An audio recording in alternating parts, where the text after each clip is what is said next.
Most people enjoy having nice nails, especially since they're a sign of good hygiene. This is especially true when it comes to women, who love letting their nails grow out so they can paint them. When your nails break easily, however, it can be hard to let them grow or make them look nice. What most people may not know is that weak nails aren't just a coincidence. When you notice that your nails are breaking more easily, it means something more serious is going on. The weakness can be due to an excessive use of chemical products, such as nail polish remover, or problems with your eating habits, such as lack of hydration or a vitamin deficiency. If you're dealing with this right now, you should try the recipe we're going to teach you today. It's easy to make and calls for natural ingredients that will make your nails grow back faster and stronger.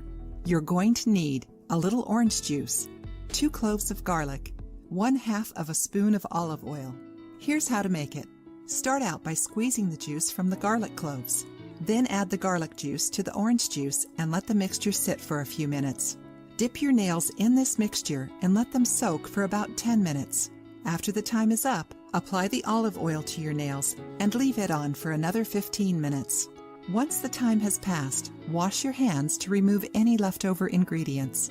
You should repeat this treatment 2 to 3 times a week. Apart from this recipe, you should also try to improve your eating habits. A diet that is poor in nutrients can be very harmful to your nails. Try to increase your protein intake and balance out your diet by eating more fruits and green vegetables.